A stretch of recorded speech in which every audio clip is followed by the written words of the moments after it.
The following presentation is brought to you by Discovery Channel School, a leading provider of quality educational resources that help teachers bring the world to their students.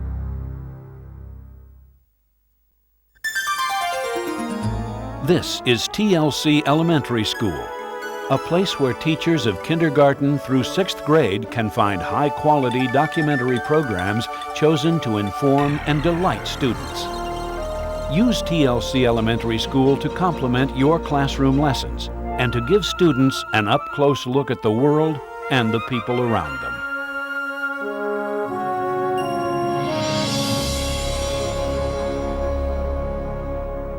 On this edition of TLC Elementary School, explore the extraordinary world of astronomy. First, take a guided tour of the 9 planets in our solar system. Then, explore the mysteries of the Moon and see what astronauts found when they visited in 1969. And finally, find out about the life cycle of stars and see how these giants in outer space are born and die. And stay tuned for classroom activities right after each segment. Segment 1, the Solar System. More than 6 billion years ago, something amazing happened. A dying star exploded. The blast from the explosion rippled through a cloud of dust and debris, and a new star began to form. 1 billion years later, our sun was born.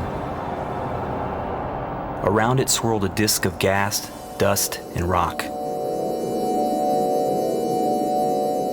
Under the gravitational force of the sun, these materials began to pull together into large clumps until finally, around 4.5 billion years ago, planets were formed, locked into orbit around our sun.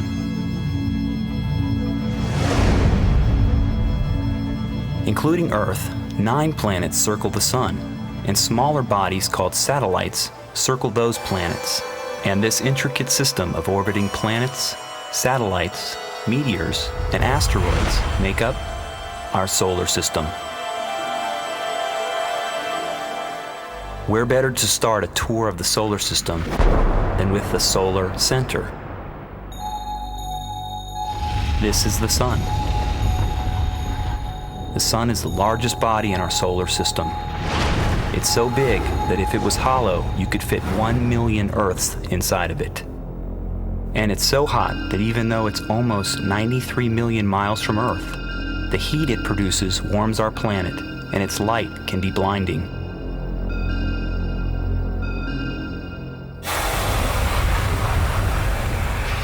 As we move away from the sun, we will encounter new and mysterious lands.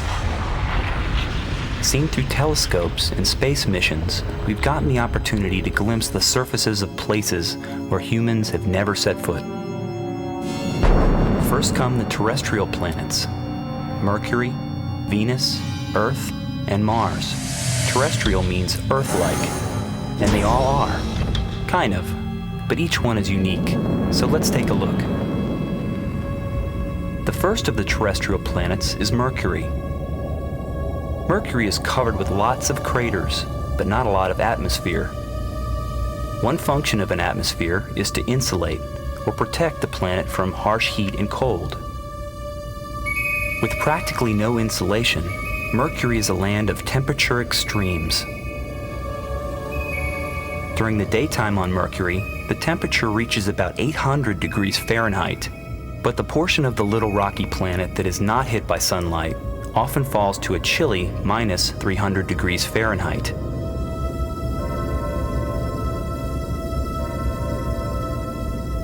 If Mercury doesn't have enough atmosphere, our next stop has too much. And because of it, the temperature on Venus barely changes at all.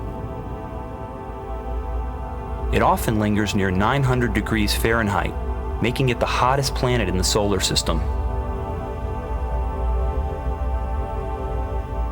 The atmosphere on Venus is so thick and cloudy that even though very little sunlight breaks through, the sun's heat does, and it gets trapped. Of all the planets, Venus is closest to Earth in size and mass, and just closest to Earth, period. Even so, it's still 27 million miles away. Speaking of Earth, here we are, the third rock from the sun. Look familiar? It's pretty spectacular no matter how you look at it. 24-hour days, 365-day years, and the only planet in the solar system to support life as we know it. Not a bad place to call home. But if we did decide to settle somewhere else, Mars is certainly a candidate. Mars is also known as the red planet because the rocks on its surface contain iron oxide, which gives them a rust-colored, reddish look. The landscape of Mars has it all: mountains, canyons, polar ice caps, and long ago it was covered with water. But today, humans would find Mars a harsh environment. The water has dried up, and the temperature averages a brisk minus 67 degrees Fahrenheit. But that hasn't stopped people from dreaming of a visit to the red planet. But let's not settle just yet. We have 5 more planets to visit. And this is where our tour gets really unusual. After passing through an asteroid belt, a ring of rocks and debris that circles the sun out beyond Mars, the next 4 stops are the giant planets: Jupiter, Saturn, Uranus, and Neptune. They are all mostly made up of gas, and they all have rings. Not to mention that they are much bigger than Earth and its terrestrial cousins. These are the outer planets. These planets have always been more mysterious than the terrestrial planets. But in 1977, a mission was launched to find out about these distant lands.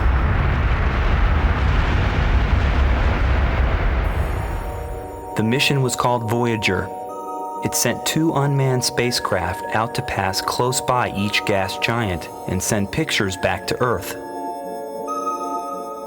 In 1979, Voyager reached its first destination.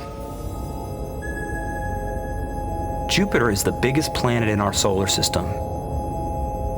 It's 2.5 times larger than all the other planets, satellites, asteroids, and comets of our solar system put together. And it has a giant red spot moving around its equator. The spot alone is 3 times the size of Earth. The spot is a storm that has raged on Jupiter for as many years as humans have watched the planet.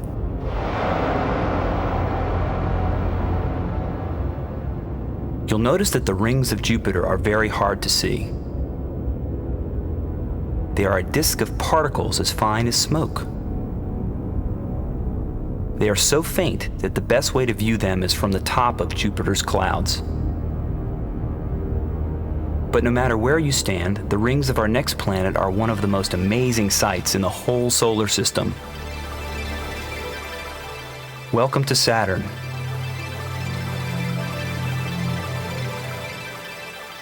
From a distance, the rings look solid.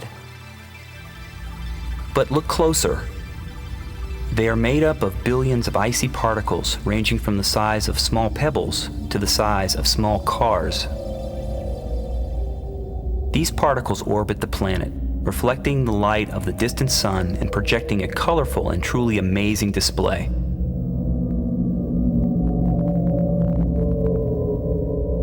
Looking at the rings from Saturn's cloud tops, the planet seems peaceful. In fact, nothing could be farther from the truth. Windstorms 10 times stronger than a hurricane on Earth rage around Saturn's equator. Saturn may just be one of those places that's better to see from a distance. Uranus, the 7th planet from the Sun, has surprises of its own. It rotates differently than all the other planets in our solar system. They all spin like tops, but Uranus spins like a bowling ball. It has rings too, but unlike Saturn's bright reflective rings, the particles making up the rings of Uranus are black and hard to see. There's one more gas giant to visit. This is Neptune. The Voyager pictures revealed a blue surface with a great dark spot the size of Earth.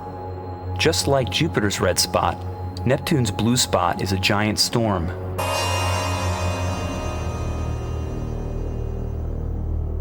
Neptune was named for the Roman god of the sea, and with its blue surface it looks like it could be covered with water. But it's not. The blue tint comes from methane gas in Neptune's atmosphere. So that wraps up the gas giants, but there's still one more planet to see, and it's in a class all by itself. Pluto, the smallest of the planets, dances around the outer reaches of the solar system with its moon Charon. They circle face to face as if joined by an invisible bar. Pluto is actually smaller than Earth's moon, and it has an unusual orbit. Sometimes it's not even the 9th planet. Every 300 years or so, it crosses the orbit of Neptune and becomes the 8th planet from the Sun. This unusual, elliptical orbit carries Pluto so far from the warmth of the Sun that its gaseous atmosphere freezes and becomes solid. But even when it's at its closest and warmest, Pluto is so far from the Sun that it stays dark enough to see stars even in the daytime sky.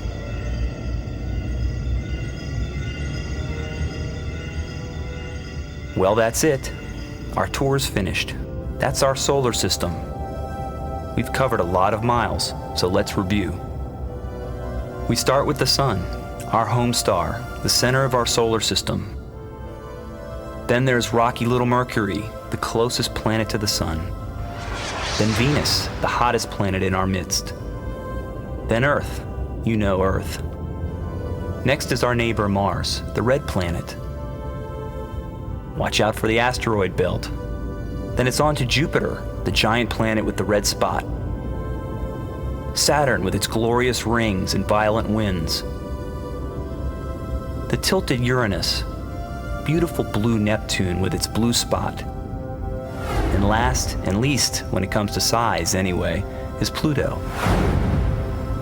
And there you have it, our magnificent solar system.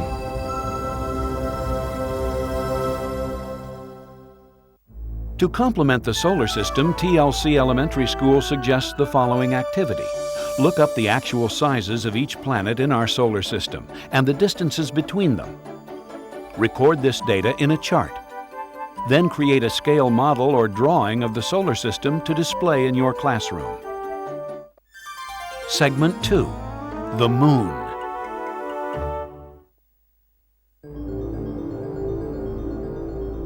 The planet Earth is on the move, and it's moving fast.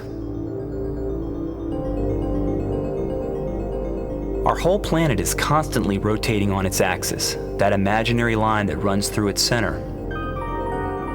Earth is also revolving around or orbiting the Sun. So if you happen to be on Earth, at this very moment you are flying through space at almost 19 miles per second. But it's not just Earth that's rotating and revolving. All of the planets in our solar system orbit the Sun. There are also smaller objects that revolve around the planets. These are called satellites. 7 of the 9 planets in our solar system have satellites.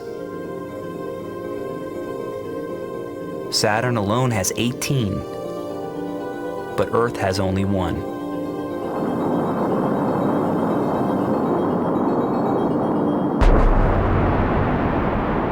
If you were to leave Earth for a trip into outer space, the nearest stopping point would be the Moon.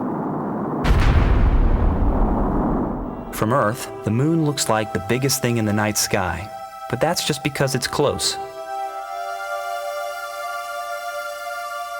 As big as the Moon looks from Earth, it's really much smaller than all the stars you see when you look up into the sky.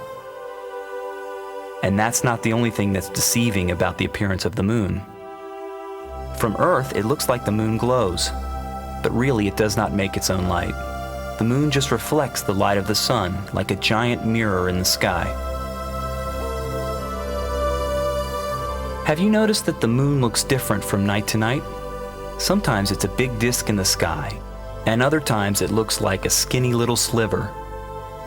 Well, the moon doesn't really change shape. It just looks like it does.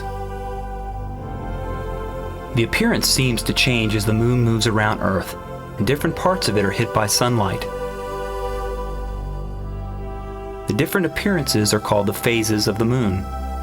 A new moon is when the side of the moon facing away from Earth is all lit up.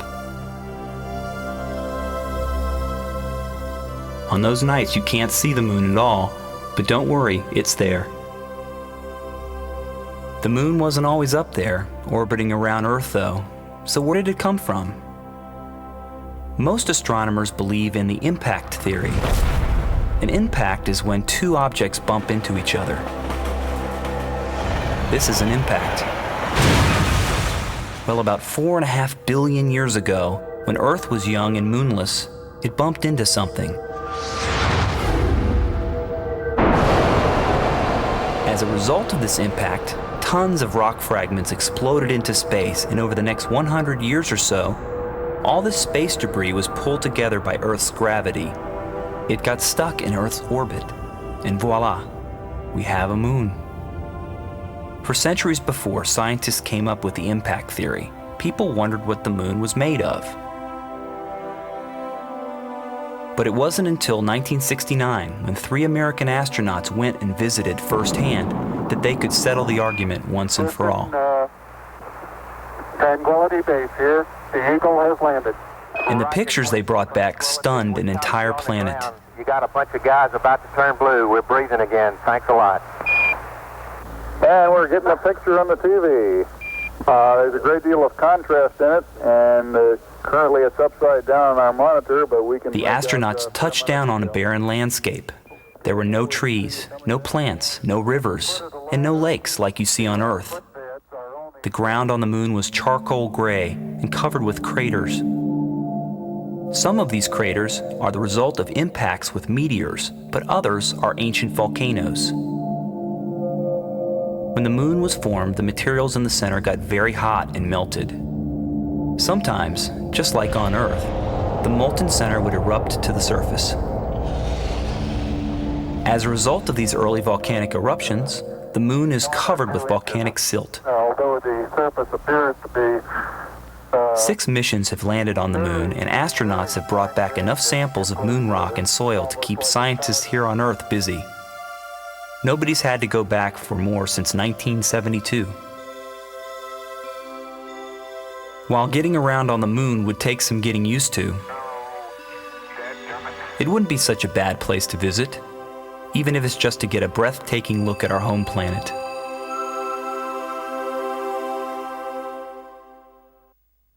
To complement the moon, TLC Elementary School suggests the following activity. Using a telescope or a good pair of binoculars, observe the appearance of the moon every night for 1 week. Keep careful notes about your observations and make sketches in a lunar diary. Segment 3. Stars.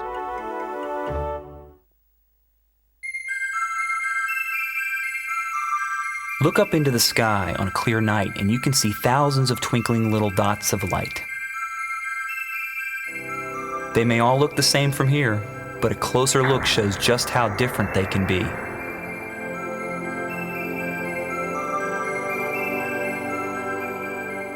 During its lifetime, which will last for nearly 10 billion years, every star will go through changes, and eventually, each will die.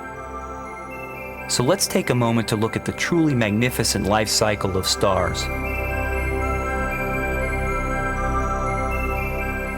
Before we start, we should address a few common misconceptions about stars. First, they don't twinkle. And second, they are definitely not little.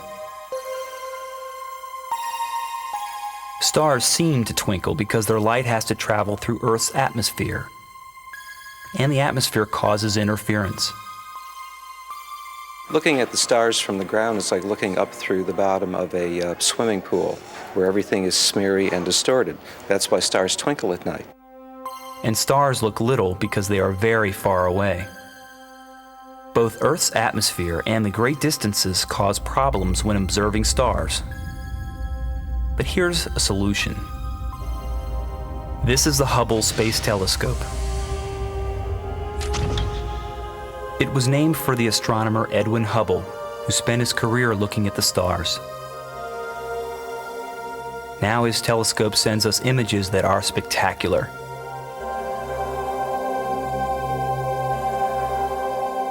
Since the telescope gazes into space from outside of Earth's atmosphere, it can capture clear pictures of stars. And since it can focus its lenses millions of miles into space, objects that look like nothing more than twinkling dots of light from Earth reveal their true grandeur.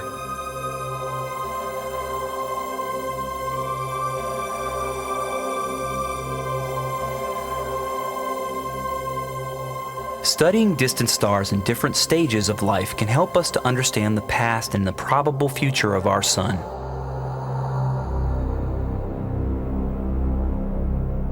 Looking into a nebula, for instance, we can see how our sun was born.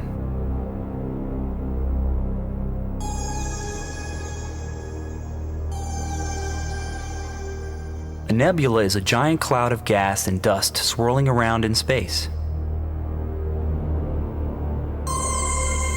And these clouds are all the ingredients to make new stars.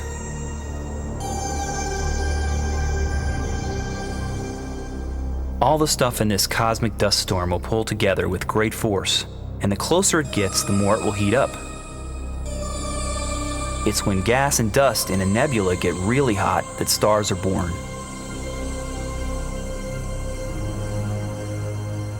Like a car uses gasoline to run, a star will burn hydrogen gas throughout its long lifetime. As it uses up the hydrogen, a star releases heat, light, and other forms of energy. The glow of a star isn't fire, but it is energy being cast out into space. For billions of years, the star will burn in this way. This is an adult star, similar to our sun. But when the star gets old and it runs out of hydrogen, it will grow much bigger. As the star grows, the outside will begin to cool, and then major changes begin. When our yellow sun grows larger, it will turn to orange, and then to a deep, vibrant red. When this happens, our sun will be close to death.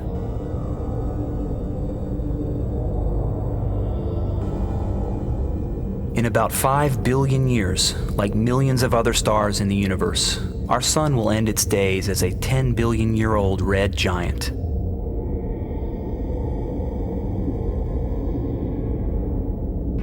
When a star like the sun dies, it throws off its outer layers, spewing dust and debris out into space. The core collapses to form a smaller type of star called a white dwarf. But bigger stars have a more dramatic end.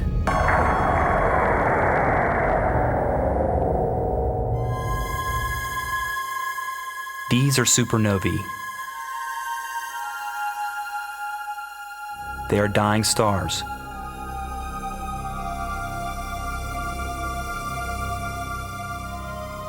These extraordinary explosions spew dust and gas into space. All the debris from the explosion will come together to form new nebulae, which will hold the elements for new stars to be born, and start the entire cycle over again.